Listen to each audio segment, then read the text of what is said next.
live in an era when no oppressed people will be satisfied to let the oppressor continue to oppress them without doing something about it.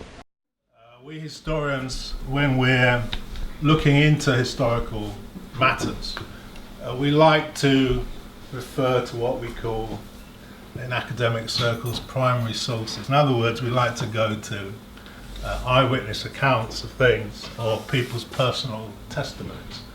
And I would recommend to all of you, if you've never read anything about Paul Robeson, the thing that you should read about Paul Robeson is what Paul Robeson said about Paul Robeson. Yeah. And that is a book called Here I Stand. It was written a long time ago now in the 1950s. But it's Paul Robeson talking about himself and where he stands in life, politically and so on. So I may refer to that. Of course, the problem with speaking fifth after so many eloquent and knowledgeable speakers is very difficult to find something to say which hasn't been said. But I'm going to try to do that by, in particular, talking about Paul Robeson's time here in Britain and the impact, if you like, that had on his life and his political outlook. I may say some other things as well which I feel haven't been said. You may or may not know that Paul Robeson first came to Britain in 1922 to perform. At that time he was performing as an actor. He, as we heard, he gave up his legal career, mainly, he said, because of racism. That he didn't think that as an African American he could make it as a lawyer in the US, so he turned to acting, and he came to Britain at that time. And he says that when he came to Britain in 1922, he performed in Blackpool. And he said it was in Blackpool that he first sang on stage. And he realized that maybe he had a voice, maybe he could be a singer. Now, looking back now, with what we know about Robeson, it's difficult to believe that that was the first time he thought he could be a singer. But anyway, that's what he said. And then, of course, a couple of years later, in fact, during that first trip here in London, he met the man who was to be his accompanist for many years, a man called Maurice Brown. Again, this happened here in Britain. Then they decided, which at that time was almost unheard of, to perform in the US a concert of spirituals. And the spirituals were not at that time particularly recognized as either as an art form or as a popular form of music that could be performed in a concert. And they did that for the first time, and of course Robeson made some recordings and then returned here a few years later, both to act and to perform. And of course, again, it was here in London that he first performed his most famous song, Old Man River, I think in 1928, 1929. And when he came to London, of course, he suffered from all the problems that other black people in that period suffered from. In Britain at that time, racism was legal, and there was a colour bar, and he was a victim, we could say, of that racism. He went to the Savoy, actually, for, I think, to have tea or something. And he was thrown out of the Savoy Hotel in the Strand. It's still there, of course. And that prompted him to begin to write about the problem of racism in general, and particularly racism in Britain. And he wrote a whole series of articles about that. As we've heard, it was also in that period that he first came into contact with the miners of South Wales, and also in that period that he first performed in Othello on the London stage, the first African American to do so since Ira Aldridge in the 19th century. But what's even more about this period, the late 1920s, 1930s, is that Paul Robeson made his home here in London. And he lived in London for most of that period. And he himself said that it was in this period that his world outlook was formed, his political outlook was formed. he of course came into contact with other Africans here in London. He involved himself in the political organisations of Africans, people of African heritage here in London, like the League of Coloured Peoples, West African Students' Union, and so on. And he actually says that it was in London that he discovered Africa. This is where his interest in African languages was formed. This is when he started to say, I am an African. And he began to concern himself with everything connected with Africa, with languages, with culture, and of course the problems of colonialism and so on. It was amongst Africans here in London that he began to discuss not only the colonial problems in Africa, but the experiences that Africans who had visited the Soviet Union in that period brought back. What were the things that they were discussing? How, yes, in the British Empire, people faced oppression, people were denied all kinds of rights, whereas in the Soviet Union in that period, it appeared, according to these African witnesses, that these problems had been solved. And all the different nations and nationalities had empowered themselves and were living lives which were liberated and so on. And so it was from those experiences that Paul Robeson began to take an interest in the Soviet Union and said that he wished to visit that country, which he did a couple of years later. It was also a time when he began to connect the struggles of African people, struggles of African American people, and the struggles of people in Britain, like the Welsh miners and others. And he says, and I quote, "It was in Britain, among the English, Scottish, Welsh and Irish people of that land, that I learned that the essential character of a nation is determined not by the upper classes, but by the common people, and that the common people of all nations are truly brothers in the great family of mankind. If in Britain there were those who lived by plundering the colonial people, there were also many millions who earned their bread by honest toil." So he began to think about the world in a different way as a result of his experiences here. And as a singer, he began to also change his repertoire to not just to sing spirituals, but to sing the folk songs of Britain, the folk songs of Russia, China, and other countries, Canada, France, and so on. And of course, he developed a whole idea about the oneness of human culture, that all these cultures were linked. The music of all nations was interconnected, and so on, which he developed further later on in his life. He began, most importantly, to take a stand on various things. As you know, his concern with being an African and defending what was most positive in African culture led him to reject the kind of film and acting roles that he was given.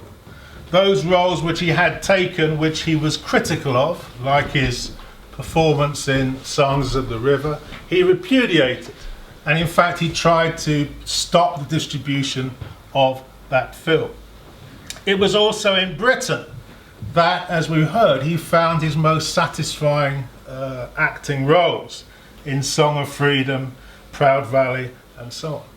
And he also began to move away from performances just for those who maybe could afford to go to the West End theatres or wherever, and he joined the Unity Theatre. Unity Theatre was a theatre which put on plays for and by and about the working people of Britain. At the same time, of course, he performed those plays which represented the, you could say, the accurate history of those of African descent, like, for example, C.L.R. James' play Toussaint Louverture in the 1930s. So his whole political outlook began to change. Then he, of course, in 1934, went to the Soviet Union and passed through Nazi Germany. And so he came face to face both with, you could say, fascism in Europe, as well as of its opposite, the development and construction of socialism in the Soviet Union. And of course, as you know, he famously said, in the Soviet Union, I breathed freely for the first time in my life. And he was so impressed with what he had seen there that he decided that his young son, who was also called Paul, should be educated in the Soviet Union. Of course, later, he himself became famous throughout the Soviet Union. He learned Russian, he sang in Russian, he identified with the successes and politics of the Soviet Union. And he began to consider the general politics of that period, the mid-1930s, when, of course, there was not only the rise of fascism, but the problems caused by the severe economic problems of that time, the possibility of war was looming, and so on. And as we've heard, he identified with the struggle against fascism, particularly in Spain. It was at a concert for political refugees from Spain that he first changed the words of Old Man River. You're probably familiar with the fact that he changed these words. And again, it was a concert in London where those changes were made. And also at that time, where he made his famous speech. And this really sums up the essence of Paul Robeson, in that he was a man of great talent. At that time, in the late 1930s, he was the most popular, we can say, artist in Britain. Recording artist, actor, film artist. He was voted the most popular artist. But a man with such great talents, what did he do with those talents? And he decided that his great talents must be put, we could say, in the service of people, in the service of progress. And he made a very well-known speech at that time, in 1937, again here in London, where he said, like every true artist, I have longed to see my talent contributing to an unmistakably clear manner to the cause of humanity. I feel that tonight I am doing so. Every artist, every scientist, every writer must now decide where he stands. He has no alternative. There is no standing above the conflict on Olympian heights. There are no impartial observers. The battlefront is everywhere. There is no sheltered rear. The artist must take sides. He must elect to fight for freedom or for slavery. I have made my choice. I have no alternative. So this stand, which we can all consider, because although he's talking about artists and scientists and intellectuals, we're all confronted in life with taking a stand. Should we take it, or should we go home and watch telly or whatever it is? And he took that stand. He was at the height of his career at that time, as I said, the most popular artist.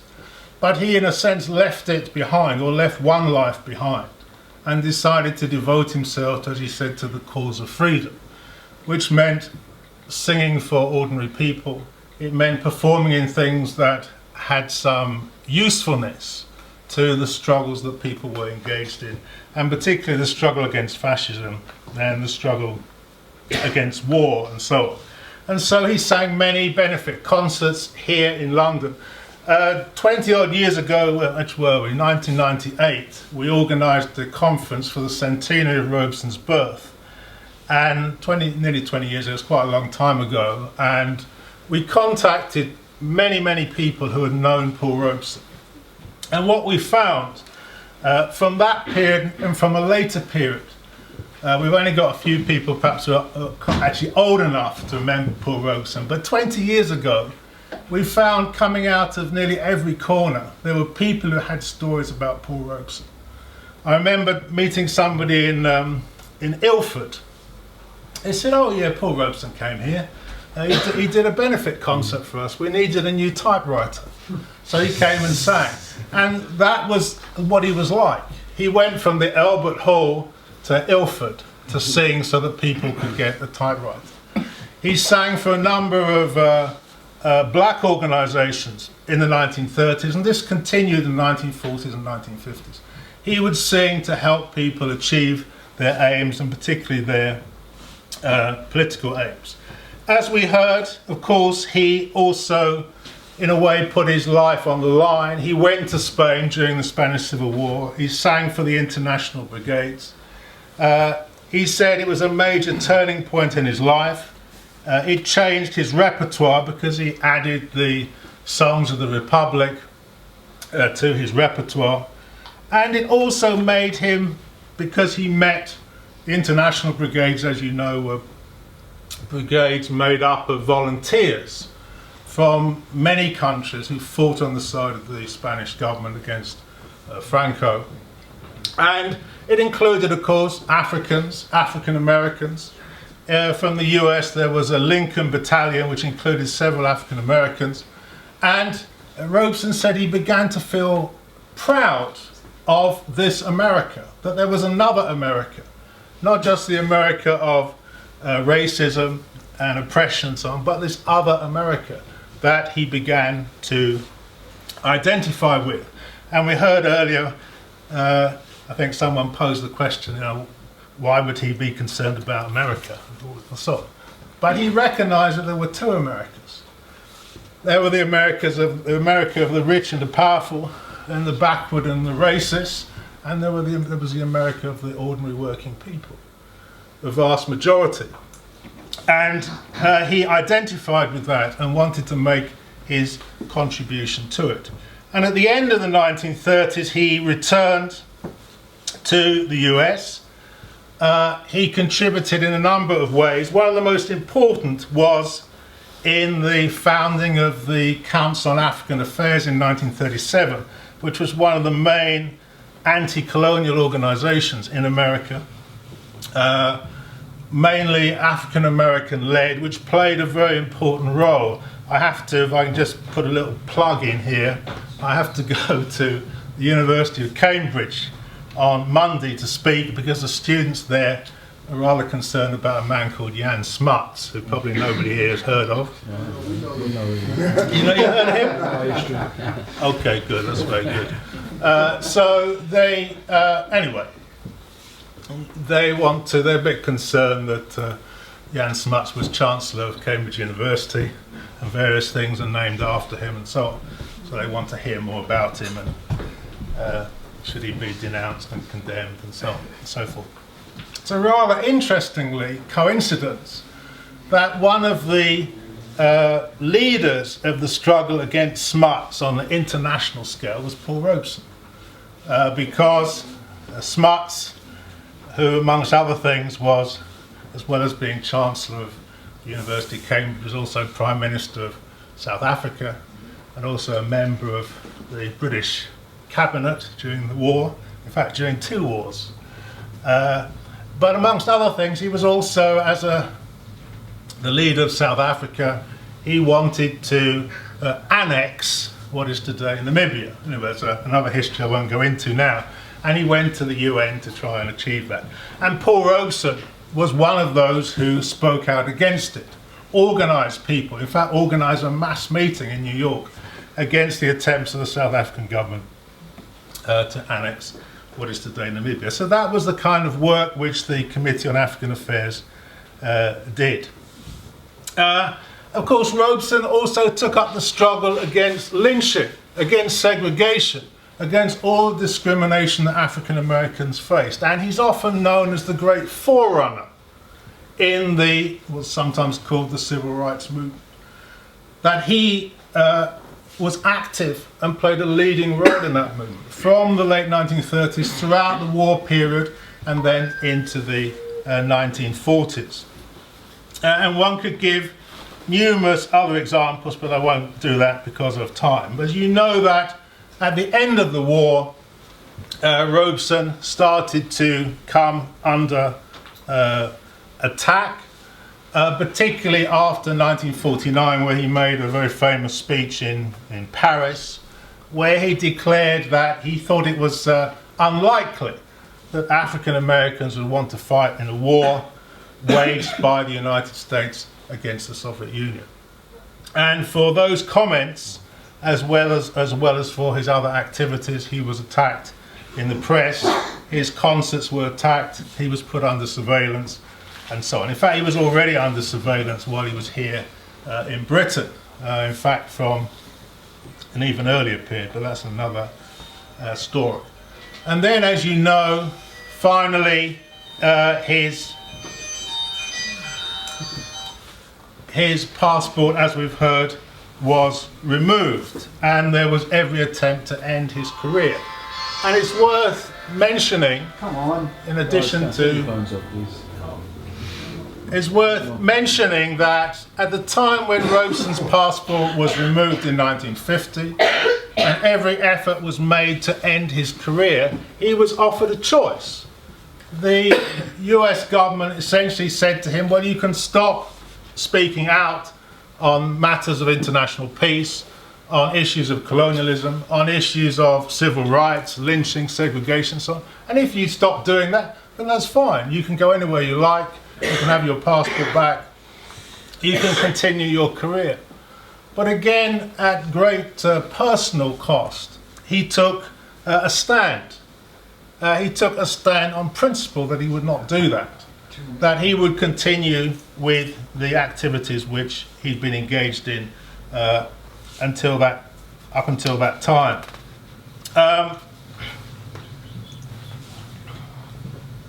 2 minutes. Yeah, no problem. I'm going to cut out various things. Well, of course, there was a massive campaign in Britain to demand that his passport was returned to him. And this culminated in, eventually his passport was returned. And it's interesting to note that in 1958, when his passport was returned, the first place he came was London. And he performed at St Paul's Cathedral. He took part in the anti-war movement. He made a whole series of speeches, and he continued to be active here until ill health prevented him from doing so. I'm going to finish by reading something that you may or may not be familiar with.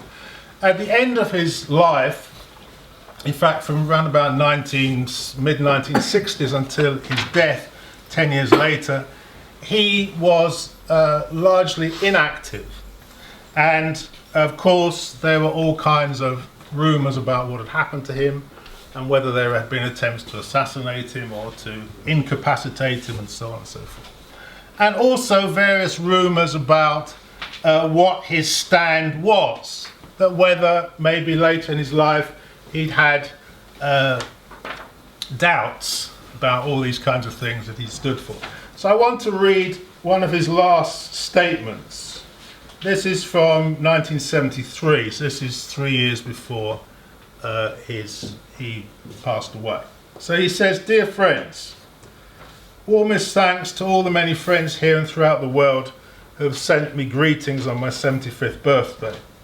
Though I've not been able to be active for several years, I want you to know that I'm the same Paul, dedicated as ever to the worldwide cause of humanity for freedom, peace and brotherhood. Here at home, my heart is with the continuing struggles of my own people to achieve complete liberation from racist domination and to gain for all black Americans and the other minority groups not only equal rights but an equal share. In the same spirit, I salute the colonial liberation movements of Africa, Latin America and Asia, which have gained new inspiration and understanding from the heroic example of the Vietnamese people, who have once again turned back the imperialist aggression. Together with the partisans of peace, the peoples of the socialist countries and the progressive elements of all other countries, I rejoice that the movement for peaceful coexistence has made important gains, and that the advocates of Cold War and containment have had to retreat. On this occasion too, I want to say a warm hello to the many dear friends who have sent me encouraging messages during my long illness.